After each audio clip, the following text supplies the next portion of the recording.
Hello student, welcome back to my YouTube channel. बच्चों, आज हम पढ़ने वाले हैं यूक्लिड डिवीजन थ्योरम यानी कि यूक्लिड विभाजन प्रमेय।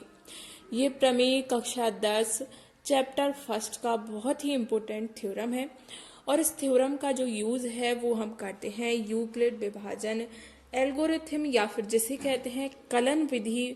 उस विधि में इसका प्रयोग किया जाता है और यह विधि दो संख्याओं का महत्तम समावर्तक या HCF निकालने के लिए किया जाता है।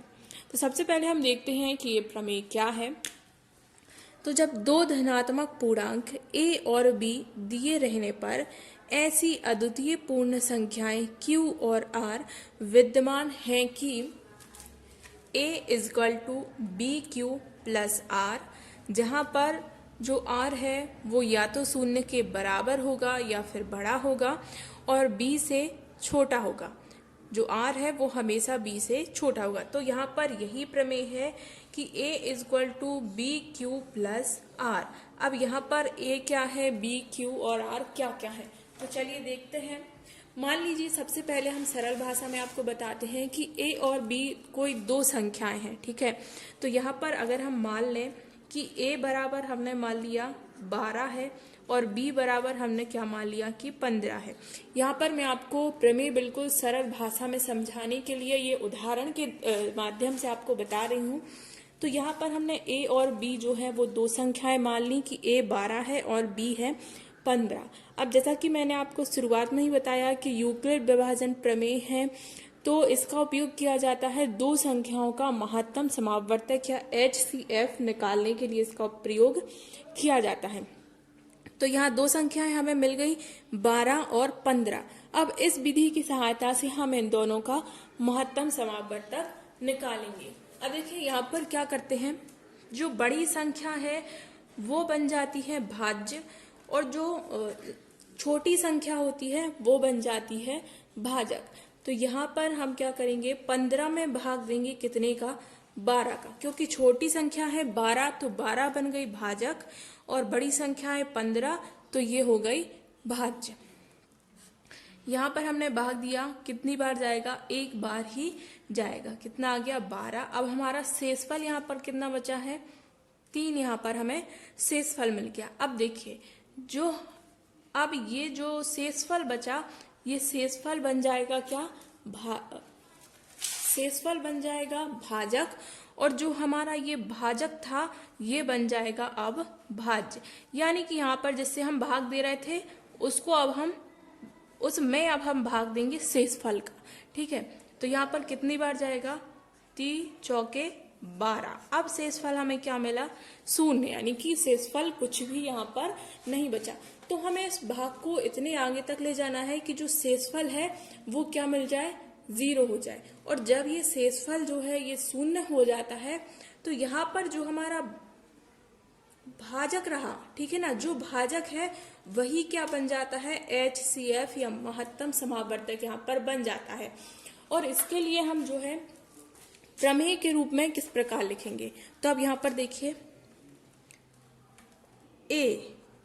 a क्या था हमारा, 12 सॉरी, यहाँ पर क्या हो जाता है, जो बड़ी संख्या है उसको मानना था a, तो ये 12 हो गया b और 15 हो गया a, ठीक है। जो बड़ी संख्या है यानी कि 15, सबसे आगे क्या आता है, सबसे आगे आता है भाज्य, फिर आता है भाजक, ठीक है। तो यहाँ पर भाज्य क्या है, 15। हमने यहाँ पर भाग दिया ना, तो भाज्य क्या है, 15। तो a बराबर क्या हो गया, 15 बराबर। अब b बराबर हमें क्या रखना था, जो छोटी संख्या थी जिसका हमने सबसे पहले भाग दिया था, यानी कि जो भाजक था।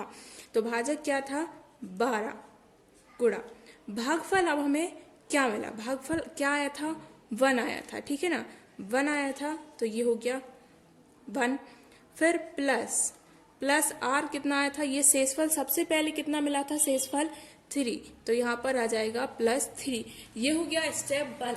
अब इसको स्टेप 2 में लिखेंगे, क्योंकि हमें जो यहाँ पर 3 लिखा है, यहाँ तक हमें जब तक 0 प्राप्त नहीं होता है तब तक ये विधि आगे बढ़ती रहती है। अब ये सेकंड स्टेप यहाँ से स्टार्ट हो गया था, ये था सेकंड स्टेप।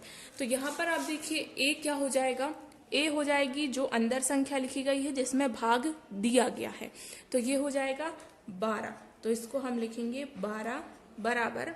अब भाजक क्या है यहाँ पर, भाजक जिसका भाग दिया गया, यानी कि यहाँ पर क्या हो जाएगा 3 गुणा, अब भागफल क्या है, भागफल आया था 4, यानी कि Q कितना हो गया 4 धन R क्या मिला, यहाँ पर कोई शेषफल नहीं बचा तो R क्या हो गया 0 हो गया।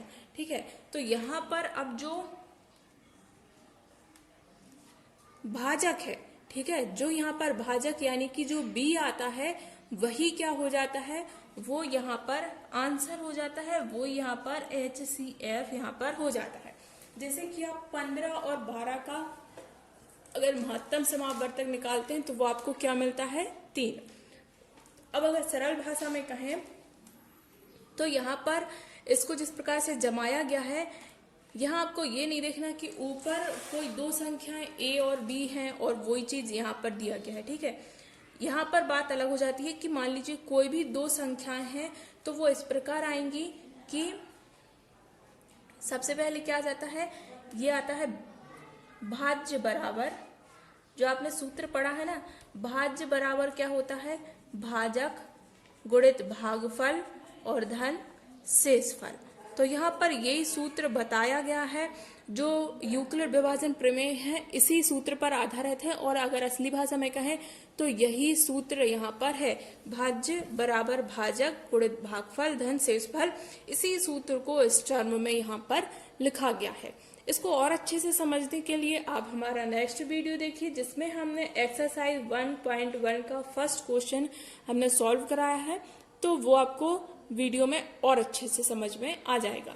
उसमें हम प्रश्नों में इस प्रमेय का प्रयोग करके बता रहे हैं। एक बार फिर से हम आपको प्रमेय बता देते हैं। प्रमेय है कि दो धनात्मक पूर्णांक a और b कोई भी दो संख्याएं हैं, दिए रहने पर ऐसी अद्वितीय पूर्ण संख्याएं Q और R यानी कि भागफल और शेषफल इस प्रकार विद्यमान है कि a बराबर b Q धन R। अब देखिए A और B के मान हर स्टेप में चेंज होते जाते हैं। यहाँ पर देखिए पहले A 15 था और B 12 था, फिर जब सेकंड स्टेप आया तो A का मान कितना हो गया 12 और B का मान क्या हो गया 3। ठीक है, तो हर स्टेप में A और B के मान सवाल में बदलते जाते हैं। तो भाज्य बराबर भाजक गुणित भागफल धन शेषफल, और जब तक जो R की वैल्यू हमें 0 नहीं मिल जाती है तब तक इन स्टेप्स को हम और आगे बढ़ाते जाते हैं, और जब जो R की वैल्यू है ये 0 हो जाती है तब जो B का मान हमें मिलता है उस स्टेप में वो ही हमारा क्या हो जाता है HCF हो जाता है। यहाँ पर बताया गया है और कि जो R है वो हमेशा शून्य से कैसा होगा, बड़ा होगा या फिर बराबर होगा, और जो R की वैल्यू है वो हमेशा B से कम होगी। जैसा कि आपको पता है कि भाजक हमेशा शेषफल से बड़ा होता है। फ्रेंड्स, अगर आपको हमारा ये वीडियो अच्छा लगा है तो इसे अपने दोस्तों के साथ शेयर कीजिए, और इस प्रकार की और वीडियोस पाने के लिए चैनल को सब्सक्राइब कीजिए।